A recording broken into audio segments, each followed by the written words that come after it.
विशेष तौर पर धन्यवाद करना चाहता हूं माननीय उपराष्ट्रपति जी का, जिन्होंने अपना कीमती समय देकर आज आप सबको सम्मानित करने का निर्णय भी लिया। कोविड-19 पेंडेमिक ने देश और दुनिया के सामने बहुत बड़ी चुनौतियां ली और ये भी एक बड़ा कारण था कि उसके कारण विलंब हुआ कार्यक्रम कुछ महीने नहीं, लगभग 1 साल से ज़्यादा। लेकिन खुशी इस बात की है कि उन सब चुनौतियों को पार करते हुए भी जहां एक और भारत ने अपनी वैक्सीन भी बनाई और 100 करोड़ से ज़्यादा वैक्सीन लगाने का काम भी किया है और आज हम सब इकट्ठे मिल पाए, वर्चुअली नहीं फिजिकली आपको सम्मानित करने का निर्णय किया गया है। आप सभी जानते हैं, राष्ट्रीय फिल्म पुरस्कार भारतीय सिनेमा का सर्वोच्च पुरस्कार और सम्मान माना जाता है और आज आपको उससे सम्मानित किया जा रहा है। मैं आप सभी को आपके द्वारा किए गए कार्यों पर, जिससे आपने न केवल मनोरंजन बल्कि मैसेजिंग का भी एक बड़ा काम किया है, मैं आप सबको बहुत बहुत बधाई और बहुत बहुत शुभकामनाएं देता हूं। ये पुरस्कार फिल्म निर्माण की असाधारण कला का सम्मान करते हैं और जिनकी देश भर के प्रतिभाशाली हमारे व्यक्ति हैं, जिनमें से कुछ यहाँ पर मौजूद हैं, उनके द्वारा रचना की जाती है और उनको यहाँ पर प्रोत्साहित किया जाता है।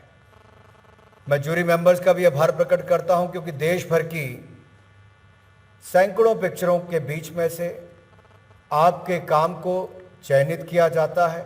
ये भी एक बहुत मुश्किल कार्य है, आप सबने किया है, आप सबका बहुत बहुत धन्यवाद।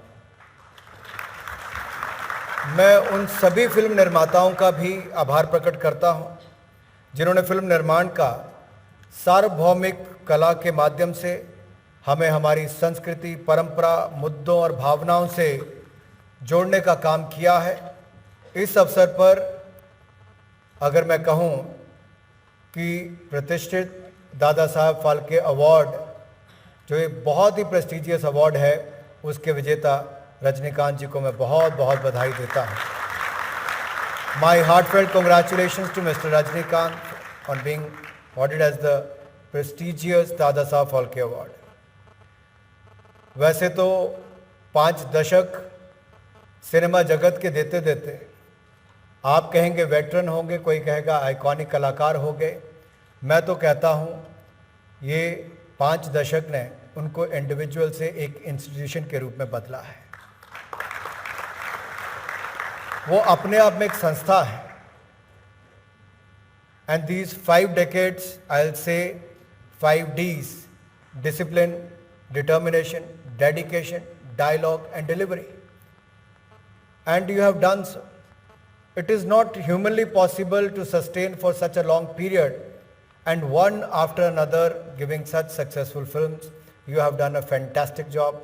Our heartfelt congratulations to Shri Rajnikant ji. और सबसे बड़ी बात यह है कि जब आपसे पहले बाकियों को सम्मानित किया जा रहा था, तो कोई भी हो, किसी भी दृष्टि से उसको किसी भी काम के लिए अवार्ड किया जा रहा था, रजनीकांत जी हो, धनुष जी हो या फिर मनोज वाजपेयी जी हो, बाकी हो, इनके हाथ किसी के लिए तालियां बजाने से नहीं रुके, क्योंकि सब एक दूसरे की प्रशंसा कर रहे थे और सब जानते हैं पूरा तभी हो पाता है जब सबके कार्य की प्रशंसा की जाए और आपने सबको यहाँ पर बैठे हुए यहाँ पर करने का काम किया। हमने विभाग की ओर से फिल्म फैसिलिटेशन ऑफिस का भी स्थापना की है। FFO ने एक प्रयास किया जाता है कि सिंगल विंडो क्लियरेंस हो, आप देश भर में कहीं पर भी अपने शूटिंग करना चाहते हो, आपको उसकी अनुमति मिले और आपको सहयोग दिया जा सके ताकि देश और दुनिया भर के डायरेक्टर्स यहाँ पर आकर शूटिंग कर सकें। हिंदुस्तान एक अपने आप में एक ऐसी भूमि बनी है आपके प्रयासों से, आपके सब पिछले कई वर्षों के कामकाज के कारण, कि आज देश ही नहीं बल्कि दुनिया भर के लोग यहाँ पर आकर फिल्म प्रोडक्शन करना चाहते हैं, शूटिंग करना चाहते हैं, पोस्ट प्रोडक्शन का कामकाज यहाँ पर करना चाहते हैं। And I think whereas on one side the COVID-19 pandemic has thrown a lot of challenges not only to India but to the entire world. On the other hand, we have seen a lot of opportunities during this pandemic time. I personally feel India has all the potential to become the content subcontinent of the world. दुनिया का content अगर कहीं पर बन सकता है, film निर्माण से लेकर पोस्ट प्रोडक्शन से लेकर एनिमेशन, विजुअल, ग्राफिक्स से लेकर बाकी सब की बात करें, एक बहुत बड़ी संभावनाएं देश के अंदर खड़ी होती हैं। ये हमारे ऊपर निर्भर करता है हम उसको फैसिलिटेट कैसे करते हैं, हम उनको एम्ब्रेस कैसे करते हैं, हम उनको साथ में जोड़कर कैसे दुनिया भर के काम को यहां पर ला सकते हैं। एक बहुत बड़ा अवसर हम सबके सामने है। जब बड़े पर्दे पर फिल्में दिखनी बंद हो गई थी तो बड़े पर्दे वालों ने भी छोटे पर्दे पर दिखाकर बहुत बड़ा काम करने का काम किया है। एक नई संभावनाएं खड़ी हुई। मनोज जी बैठे हैं द फैमिली मैन। मैं तो यही कह सकता हूं, कई बार तो नेट सीरीज पे कहां क्या क्या चल रहा था। पैंडेमिक के टाइम पे भी आपने लोगों को व्यस्त रखा, बाकी सब ने। आपने किसी का मनोबल नहीं गिरने दिया, आपने मनोरंजन करने का काम किया है। यह भी अपने आप में एक बहुत बड़ा योगदान आपका पैंडेमिक के समय रहा। इसके लिए भी आप सबका मैं बहुत बहुत आभार प्रकट करता हूं। लेकिन मैं कई बार सोचता हूं उस व्यक्ति का क्या जो सिनेमा के बाहर लाइन लगाकर आपका फर्स्ट डे फर्स्ट शो देखने के लिए खड़ा होता था। सही मायने में तो वो आपके फिल्मों के बारे में जागरूकता भी फैलाता है, चर्चा भी करता है, रेवेन्यू भी देता है और आपको बड़ा स्टार भी बनाता है। ये मनोरंजन के साथ साथ मैसेजिंग का जो बड़ा काम आप करते हैं कि समाज से जुड़े हुए विषयों को उठाकर उनका उत्तर क्या हो सकता है, उस पर चर्चा क्या हो सकती है, आप जन जन के बीच में ले जाने का काम करते हैं। कई बार जो न्यूज नहीं कर पाती वो जनरल एंटरटेनमेंट के माध्यम से, उसके कंटेंट के माध्यम से हम लोग कर पाते हैं। इसलिए क्या कंटेंट आप चुन रहे हैं, कैसे उसको प्रस्तुत कर रहे हैं, इसके ऊपर अपने आप एक बहुत बड़ा काम, एक जिम्मेदारी आपके ऊपर है समाज के निर्माण के लिए और समाज की कुरीतियों को दिखाकर उसके उत्तर क्या है उसको दिखाने के लिए। और बहुत सारी पिक्चर्स के माध्यम से वो देखने को मिलता है। हालांकि मुझे कम पिक्चरें देखने को मिलती हैं, लेकिन मेरा फिर भी मानना यह है कि जो लोग फिल्म देखने के लिए सिनेमा तक आते हैं, क्या आप उन तक जा पा रहे हैं? आज एक आदमी के लिए 4 लोगों के परिवार को या 5 लोगों के परिवार को फिल्म दिखाने के लिए थिएटर तक जाना हो, उसका कितना खर्चा एक पिक्चर देखने के लिए आता हो, कितने करोड़ लोग उसको देख पाते होंगे। जो बड़े ऑडियंस हैं या बाकी आपके जो लेटेस्ट टेक्नोलॉजी के साथ थिएटर्स बने हैं, वो आम आदमी की रीत से बाहर हो जाते हैं। क्या हम भविष्य के लिए ऐसा भी सोच सकते हैं कि आपका जो शानदार काम है उनको महंगे थिएटर्स के अलावा भी टियर 2 सिटीज, टियर 3 सिटीज और बिल्कुल ग्रामीण क्षेत्रों में किसी हॉल में, बिल्कुल सिंपल हॉल में भी जाकर दिखाकर, क्यों नहीं हो सकता कि 10,000 स्क्रीन पे एक ही बार जाके कुछ दिखता हो? या आपने पहले दिन यहाँ पे दिखाया, 10 दिन 15 दिन में जब यहाँ पर कुछ हो गया, इंडोर स्टेडियम्स हैं, स्पोर्ट्स हॉल्स हैं, बाकी सब हैं, अगर हम वहाँ पर एक बार में वो सिस्टम लगा देते हैं, बहुत महंगा नहीं भी लगाते, और नॉर्मल सिटिंग कर देते हैं। हमने तो बचपन से वैसे फिल्में देखनी शुरू की थी, तब भी उसमें उतना ही आनंद आता था जितना आज बड़े बड़े हॉल्स में आता है। बहुत सारे लोगों ने टेंट्स में देखने का काम किया होगा। सवाल ये है कि आपके शानदार काम को हिंदुस्तान के 130 करोड़ लोगों तक कैसे पहुंचाया जाए, इसके बारे में हमें बड़ी गंभीरता से सोचना होगा। अगर वैक्सीन लगाने के लिए गरीब और अमीर के अंतर को नहीं देखा गया, वैक्सीन अमीर को भी मिली, गरीब को भी मिली, तो मनोरंजन के ऊपर भी गरीब और अमीर का उतना ही हक है। ये मैं मेरा व्यक्तिगत रूप से मानना है। अमीर की शायद ताली कम बजे, लेकिन गरीब के पास ताली भी और बड़े दिल की कमी नहीं होती है। ये आपकी फिल्मों में भी देखने को मिलता है। और जब 67 वर्ष की हमारी एक कलाकार इस मंच पर आई, तो शायद किसी ने किसी और के लिए इतनी तालियां ना मारी हो जितना उस महिला कलाकार के लिए आपने तालियां मारने का काम किया। बड़े से बड़ा कलाकार भी अपने अपने स्थान पर खड़े होकर उनके सम्मान में ही कर रहा था। ये आपके फिल्म जगत की एक बहुत बड़ी विशेषता है। एक परिवार के रूप में आप लोग जो काम करते हैं वो कहीं ना कहीं आपका बेस्ट क्रिएटिविटी उसको बाहर लेकर आती है। और आपकी ये बेस्ट क्रिएटिविटी बेस्ट कंटेंट में कैसे हो और उस कंटेंट को सिनेमा के माध्यम से हम कैसे जन जन तक ले जाने का काम करें, मुझे लगता है आप वो जरूर करेंगे। और आज़ादी के 75 वर्ष जब हम मना रहे हैं तो मेरा प्रयास ये रहेगा भारत सरकार की ओर से 75 क्रिएटिव माइंड्स ऑफ टुमारो, ऐसे 75 रचनात्मक लोग जो कल भविष्य के हमारे ऐसे डायरेक्टर्स होंगे, कोई स्क्रिप्ट राइटर होगा, कोई किसी और भूमिका में होगा, सिनेमाटोग्राफर होगा, तो डिपेंड ये करता है कि उसमें किस बात की प्रतिभा है।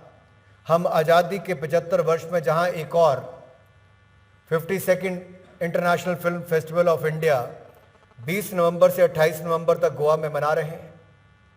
ये हाइब्रिड मोड में होगा, वर्चुअल और डिजिटल दोनों होगा।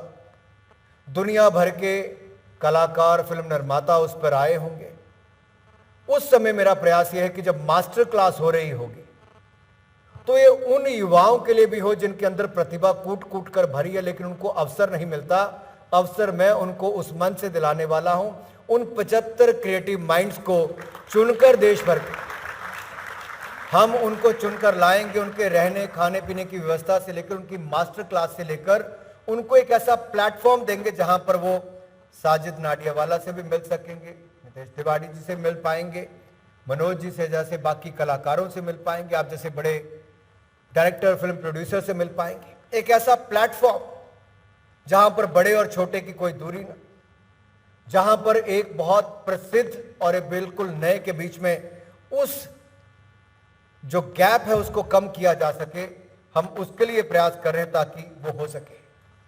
फिल्म जगत के लोगों से मैं इतना ही कहना चाहता हूं, ब्रांड इंडिया को बड़ा करने का काम आप लोग करते हैं। सॉफ्ट पावर के रूप में हमारी फिल्म इंडस्ट्री को देखा जाता है। आप भारत की छवि को दुनिया भर में कैसे दिखाना चाहते हो ये आपके ऊपर निर्भर करता है। आपकी हुनर को दुनिया भर ने जाना है, इसलिए पोस्ट प्रोडक्शन भी यहां पर होती है, शूटिंग भी यहां पर होती है। और मेरा व्यक्तिगत रूप से मानना है कि अगर जो अच्छे टैलेंट की बात हो या फिर एक ऐसी मैन पावर की बात हो जो स्किल्ड भी है, उपलब्ध भी हो। मैं उत्तर प्रदेश में देख रहा था पीछे जब माननीय योगी जी से मिलने गया, उनके मन में कल्पना है कि उत्तर प्रदेश को एक बड़ा फिल्मों का हब बनाया जाए, जहां पर आकर आपकी फिल्म की शूटिंग हो, प्रोडक्शन हो, पोस्ट प्रोडक्शन, वहां पर कामकाज हो। जहां एक और बड़ा राज्य ये सब करने का काम कर रहा है, वहीं पर एक छोटे राज्य सिक्किम को आज अवार्ड भी मिला है। और मोस्ट फिल्म फ्रेंडली अवार्ड के लिए मैं सिक्किम को भी बहुत बहुत बधाई देना चाहता हूं। मित्रों, ज्यादा समय नहीं लूंगा क्योंकि हमें आज माननीय उपराष्ट्रपति जी को सुनना है और हम सब चाहेंगे कि उनका जो अनुभव है उससे सीखकर हम सब लोग अपने कामकाज में उसको प्रदर्शित भी करें और देश के लोगों का मन मनोरंजन के माध्यम से जहां एक और हम लूटें भी। क्योंकि ज़्यादातर फिल्म को देखा जाता है जब हम लोग किसी भी सिनेमा हॉल में जाते हैं, जैसे जैसे रोशनी कम होती चली जाती है, स्क्रीन पर कुछ दिखना शुरू होता है, ऐसा लगता है सब कुछ जीवंत हो गया, कुछ नया होना शुरू हो गया। और आपकी रचनात्मकता को, क्रिएटिविटी के कारण लोग उसमें कहीं ना कहीं इतना खो जाते हैं कि जितना उनको शायद कोई और बांध नहीं पाता। तो मैं चाहता हूं आपकी रचनात्मकता, आपकी क्रिएटिविटी एक अच्छे कंटेंट के माध्यम से देश के जन जन तक पहुंचे। इसके जहां आप लोग प्रयास करेंगे, किसी उचित समय पर मैं भी आपके साथ बैठूंगा और समझूंगा कैसे हम उन लोगों तक पहुंचे जिनके लिए आज गांव का मेला भी एक बहुत बड़ा साधन है, लोगों से मिलने के लिए, मनोरंजन के लिए, कुछ खाने पीने के लिए, परिवार के साथ आउटिंग के लिए। क्या उसी तरह से हम वीकेंड उनके लिए कैसा दे सकते हैं जहां पर सेल्फ हेल्प ग्रुप अपने स्टॉल्स लगाकर अपने कामकाज को दिखाएं, लोकल कलाकार बाहर बैठकर अपने प्रदर्शन करें और सिनेमा हॉल के अंदर आपकी शानदार पिक्चर कोई चल रही हो। एक परिवार के लिए क्या वीकेंड हम ऐसा बना सकते हैं जहां स्थानीय कलाकार से लेकर आप जैसे बड़ा कलाकारों का कामकाज हम उन तक पहुंचाएं। उस दिशा में अगर हम कुछ कर सकें तो मुझे लगता है 130 करोड़ भारतीयों तक आपके कामकाज को पहुंचाने में कोई कमी नहीं रहेगी। एक बार फिर आप सबको आपके शानदार काम के लिए बहुत बहुत बधाई और माननीय उपराष्ट्रपति जी का बहुत बहुत धन्यवाद। जय भारत, जय हिंद।